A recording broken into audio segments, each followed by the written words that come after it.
बिस्मिल्लाहिर्रहमानिर्रहीम। अस्सलाम वालेकुम। Welcome to my YouTube channel study with Afsha. Students, हम कर रहे थे चैप्टर नंबर 11 के न्यूमेरिकल 11.1 एंड 11.2। इनकी वीडियो मैं अपने चैनल पर अपलोड कर चुकी हूँ। आज की वीडियो में 11.3 एंड 11.4 न्यूमेरिकल करेंगे। 11.3 में आपको कहा जा रहा है at particular temperature the speed of sound in air is 330 metre per second. यानी एक खास टेम्परेचर पर स्पीड ऑफ साउंड हवा में कितनी है? 330 metre per second. If the wavelength of a note is 5 centimetre, अगर हम उसकी वेवलेंथ को नोट कर लेते हैं 5 centimetre, calculate the frequency of sound wave, तो आपने फ्रीक्वेंसी साउंड वेव की फाइंड आउट करनी है। इस this frequency in the Audible range of human ear. आप जो फ्रीक्वेंसी को फाइंड आउट करेंगे वो आपने ये भी बताना है कि वो इंसानी कान के सुनने के लायक है या नहीं है। ठीक है, क्या इंसानी कान उस फ्रीक्वेंसी को सुन सकता है या नहीं। तो न्यूमेरिकल नंबर 11.3 का सोल्यूशन करते हैं। 11.3 के सोल्यूशन में सबसे पहले जो गिवन है डाटा, हम वो यहां पे लिखेंगे। गिवन डाटा हमें क्या क्या दिया गया है? हमें एक तो वेव की जो स्पीड है वो दी गई है। कितनी दी गई है? 330 मीटर पर सेकेंड। ठीक है, दूसरे हमें क्या दी गई है? वेव लेंथ दी गई है जो कि 50 सेंटीमीटर है। इसको हमने मीटर में कन्वर्ट करना होता है, तो फिर हम क्या करते हैं? 100 पे डिवाइड करते हैं, तो ये क्या किस में कन्वर्ट हो जाएगी? 0.05 मीटर। ठीक है, इसको हमने कन्वर्ट कर लिया मीटर में, सेंटीमीटर से मीटर में कन्वर्ट कर लिया है। अब हमने फाइंड क्या करना है? टू फाइंड, हमने फ्रीक्वेंसी को फाइंड करना है। हमने यहाँ पे फ्रीक्वेंसी फाइंड करनी है। अब फ्रीक्वेंसी को फाइंड करने के लिए अब हम इसका सोल्यूशन स्टार्ट करते हैं। सोल्यूशन आप लिखेंगे और आप फार्मूला लगाएंगे v is equal to F lambda. ठीक है, अब v आपको गिवन है 330, ये लिख दें। v जो आप लिख चुके हैं, उसके बाद f जो है वो आपने फाइंड करना है, वो आप ऐसे लिखें। वेवलेंथ आपको गिवन है 0.05, ये लिख दें। उसके बाद देखें, क्योंकि हमने फ्रीक्वेंसी को फाइंड करना है, इसके साथ ये 0.05 मल्टीप्लाई हो रहा है, दूसरी तरफ इसको लेके जाएंगे किस फॉर्म में? डिवाइड की फॉर्म में। यहाँ पे फ्रीक्वेंसी रह जाएगी 330 डिवाइडेड बाय 0.05 जब हम करेंगे, ठीक है, तो इसका आंसर यानी फ्रीक्वेंसी हमारी किसके इक्वल आ जाएगी? 6.6 मल्टीप्लाई 10⁻³ और फ्रीक्वेंसी का यूनिट जो होता है वो हर्ट्ज होता है, वो लिख लेंगे। ठीक है, ये हमने फ्रीक्वेंसी फाइंड कर ली है।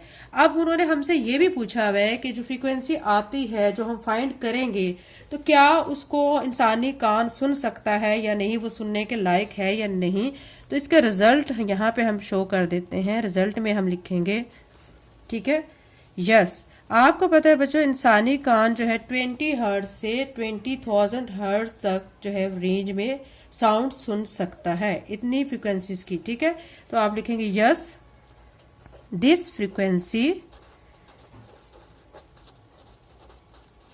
Is Audible for human ear. 11.3 complete हो चुका है। 11.4 करते हैं।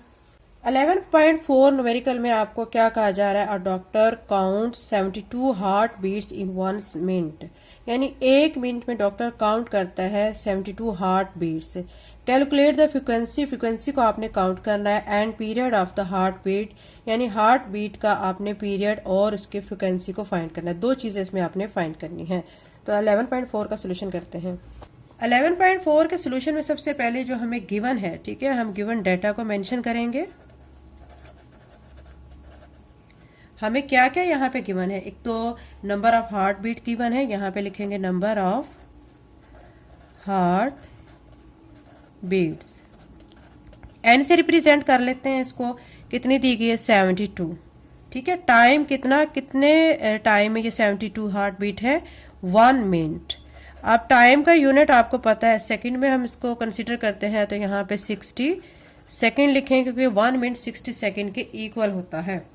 उसके बाद हमें फाइंड क्या क्या करना है? आप लिखेंगे टू फाइंड, एक तो आपने फ्रीक्वेंसी फाइंड करनी है, दूसरा आपने टाइम पीरियड फाइंड करना है। ठीक है, तो अब हम इनको फाइंड करते हैं। सोल्यूशन में क्या करेंगे? हम सोल्यूशन लिख के सबसे पहले फ्रीक्वेंसी को फाइंड करेंगे, n/t लिखेंगे। n आपको पता है क्या है? 72। t भी आपको पता है 60 दिया गया, इसको इस पर डिवाइड करेंगे तो ये हमारे पास आंसर आ जाएगा 1.2। फ्रीक्वेंसी का यूनिट हर्ट्ज होता है, वो लिख देंगे। ठीक है, ये आ चुका है। अब हमने फाइंड सेकंड पे क्या करना था, टाइम पीरियड। ठीक है, टाइम पीरियड के लिए जो फाइंड हमने करना है, ठीक है, उसके लिए फार्मूला क्या लगाएंगे, टाइम पीरियड किसके इक्वल होता है, रेसिप्रोकल होता है फ्रीक्वेंसी का। तो अब यहाँ 1/f लिखेंगे, 1/f, f हम फाइंड कर चुके हैं 1.2, ये लिख के इसको इस पे डिवाइड करेंगे तो ये आंसर आ जाएगा 0.83 सेकेंड। ठीक है, ये हमने टाइम फाइंड कर लिया है। तो अब रिजल्ट फाइनल में आपने लिखना है, आप लिखेंगे रिजल्ट, आपने लिखना है द फ्रीक्वेंसी ऑफ